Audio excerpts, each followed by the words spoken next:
Kisah perempuan menyerahkan diri kepada Rasulullah Shallallahu Alaihi Wasallam usai berzina. Kisah ini dikutip dari Sindo News Selasa 6 September 2022 pukul 21.27 waktu Indonesia Barat. Kisah perempuan pezina yang meminta dihukum oleh Rasulullah Shallallahu Alaihi Wasallam demi menebus dosanya patut jadi pelajaran berharga bagi kita. Pada masa jahiliyah, kedudukan sosial perempuan masih dinomorduakan, bahkan terkesan sangat rendah. Kaum Hawa pada masa itu tak ubahnya benda mati yang bisa diperjualbelikan.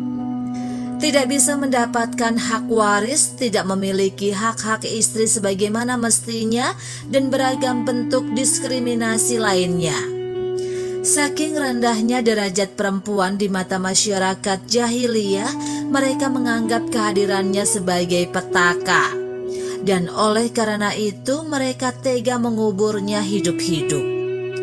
Allah menegaskan hal ini dalam firman-Nya berikut ini yang artinya, dan apabila bayi-bayi perempuan yang dikubur hidup-hidup ditanya karena dosa apa dia dibunuh. Quran Surat At-Takwir ayat 81, 8 hingga 9. Ayat di atas menyinggung perilaku keji masyarakat jahiliyah yang tega mengubur bayi perempuannya hidup-hidup karena mereka anggap sebagai pembawa sial. Berkaitan ayat tersebut, Imam Ibnu Katsir dalam tafsirnya mengutip hadis Nabi berikut yang artinya, diriwayatkan dari Juzamah binti Wah, saudara perempuan Uqasyah, mengatakan bahwa dia menghadiri majelis Rasulullah Shallallahu Alaihi Wasallam yang saat ini berada di kalangan banyak orang, dan beliau bersabda, sesungguhnya aku telah berniat akan melarang gilah, maka aku melihat orang-orang Romawi dan orang-orang Persia. Ternyata mereka melakukan gilah terhadap anak-anak mereka, dan hal tersebut tidak membahayakan anak-anak mereka. Gilah ialah menyusui di waktu mengandung. Kemudian mereka bertanya tentang Aziel, melakukan orgasme di luar liang ovum untuk mencegah kehamilan. Maka Rasulullah Shallallahu Alaihi Wasallam bersabda, itu sama dengan perbuatan mengubur anak secara tersembunyi, dan kelak anak perempuan yang dikubur hidup-hidup akan bertanya.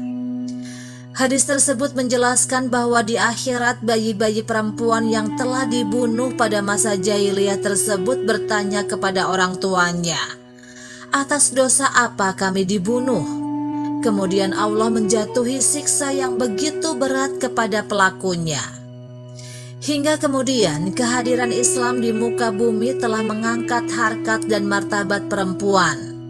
Kaum Hawa mendapat hak-hak sebagai manusia pada umumnya seperti hak waris, hak istri dari seorang suami, tidak lagi dipandang rendah, dan sebagainya. Sikap Nabi terhadap perempuan yang berzina. Kita bisa mengetahui bagaimana kedudukan perempuan dalam Islam diantaranya dari kisah seorang muslimah yang mengaku kepada Nabi Muhammad SAW telah berzina. Kepada si perempuan, Nabi merasa tidak tega harus merajamnya, meski akhirnya beliau tetap menjatuhi hukuman sebagai wujud keadilan pemimpin. Berikut kisahnya. Diriwayatkan dari Buraidah, sekali waktu seorang perempuan dari suku Gamidiyah menemui Rasulullah dan berkata, "Wahai Rasulullah, aku telah berzina, sucikanlah aku dari dosaku." Rasulullah kemudian memintanya untuk pulang. Esok harinya dia itu datang lagi. "Mungkin engkau enggan untuk menjatuhkan had atau hukuman untukku, sebagaimana yang engkau lakukan terhadap Ma'is bin Malik." "Demi Allah, aku telah hamil dari hasil zina," katanya berusaha meyakinkan. "Pergilah sampai kau melahirkan," jawab Rasulullah. Setelah sekian lama dan wanita itu telah melahirkan, dia kembali mendatangi Rasulullah sambil menggendong bayinya sebagai bukti dan berkata, "Ini bayinya, aku telah melahirkannya." Rasulullah Shallallahu Alaihi Wasallam menjawab, "Pergilah dan susui dia sampai engkau selesai menyapihnya." Telah sekian lama dan wanita itu sudah menyapih anaknya, dia kembali mendatangi Rasulullah dengan menggendong anaknya yang sedang memegang roti. Dia berkata, "Wahai Rasulullah, aku telah menyapihnya dan dia sudah bisa makan."